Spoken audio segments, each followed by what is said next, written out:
Let's talk about bacteria. Sort of. It's not just bacteria, it's a mix of things found all over the world that turns out to make a delicious loaf of bread. I fell in love with sourdough bread years ago in my youth. It was always my favorite type of bread to eat, but it's only been in the past 5 or 6 years that I began experimenting on how to make it on my own. Historically, sourdough was not the preferred method of making bread. Bread was typically made using yeast from the town brewer. Commercial yeast didn't come into play until about 1867. So, for centuries, the town baker would take a pitcher over to the town brewer, who was brewing beer, and he would scoop the foam off the top of that beer that was brewing that day. That foam is called barm, and barm is loaded with yeast, and he would take that back to his bakery, introduce that to his bread dough, and that is how he would get the yeast in there so that the bread would rise quickly, rather than the slower, longer fermentation that sourdough takes. Sourdough was typically considered low class. It was found in places that didn't have access to a baker or a brewer. So the people there just used the wild bacteria and wild yeast in their environment to leaven their bread. The tradition of sourdough was brought to America by the colonists, and then it was introduced to Northern California by French bakers during the Gold Rush, which is how we come to know the well-known San Francisco sourdough style. Today, sourdough can be found all over the world, from the high-class restaurants in Manhattan to my humble kitchen. So that's a brief history. Now, what is sourdough if it's not yeast? Well, it is a combination of wild yeast and naturally occurring lactobacilli. And the lactobacilli is a bacteria that helps produce lactic acid, which is part of what gives sourdough its flavor.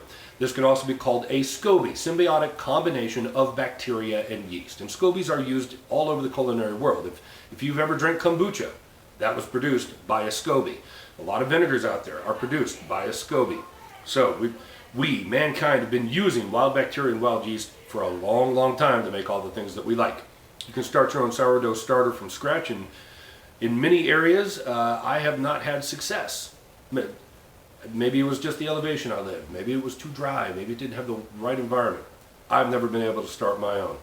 So, my pot was gifted to me by a friend. She got her pot from a friend of hers in Alaska, and the pot in Alaska has been in use for the past 40 years. So, my sourdough starter is a descendant of a 40-year-old pot.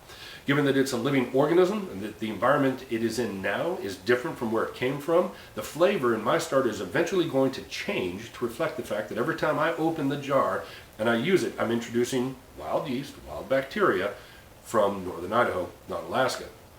You can purchase all kinds of starters online and have them shipped to your door. You can ask someone who has a starter if they want to sample. You have to feed the starter, and if you don't use that portion automatically, you end up having too much starter and you end up throwing it away anyway. So ask someone if you can have some of theirs. So that's the basics of sourdough. Let's get to the ingredients when you're making bread. First, you have to have your starter. I don't know if the camera can catch the bubbles. This is my pot. It is happy because I fed it this morning, and I'm going to use it to make a batch of bread tonight. Gotta have the starter. Flour, any kind of flour will do. I use all-purpose flour. Sourdough actually does very, very well with rye flour. Salt, just a teaspoon. This is just to enhance the flavor. And then water, preferably non-chlorinated. If you can filter it, great. I'm on a well out here, so that's what I use. And that's it. 4 ingredients. Once you have all your ingredients, you can mix them together in a stand mixer with a dough hook. This is typically how I do it, okay? You can mix it together with a dough whisk. This is a dough whisk. It is made for mixing bread doughs and thick batters.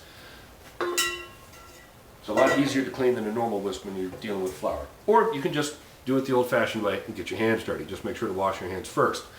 Once you've mixed all your ingredients together, you have to let it sit and ferment.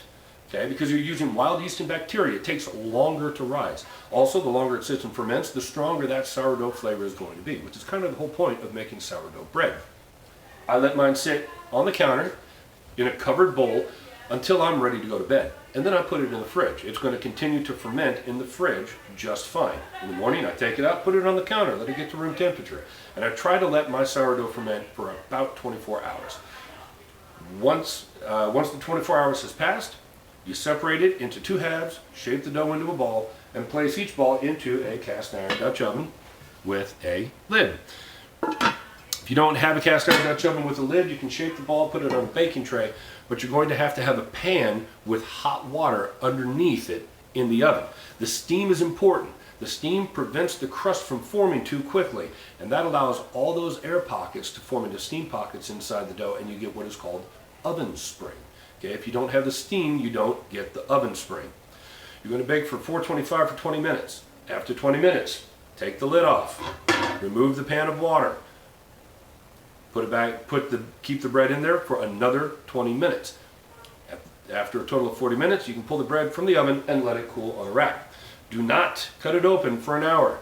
The bread at this point is still very moist, and if you cut it open, you're going to end up with a doughy mess instead of delicious sourdough. You want to let the steam escape after the baking process before you cut it open. So, there are literally thousands of different sourdough recipes to be found, along with different starters that will give you different flavors. I make sourdough English muffins for my mom. My mom loves sourdough English muffins, and so I make those about once a week, and we eat them down, and then I make another batch. On the handout is my sourdough English muffin recipe for those who want to give it a try. Best way to learn how to make bread is to make the bread. Experiment. The worst that happens is that you have to go buy a loaf of bread if yours doesn't turn out. I hope this has satisfied your curiosity and maybe even got you interested in making your own. I'm willing to answer any questions that you might have, and if you're local to me, I will share a portion of my starter with you to get you started. Thank you for your time.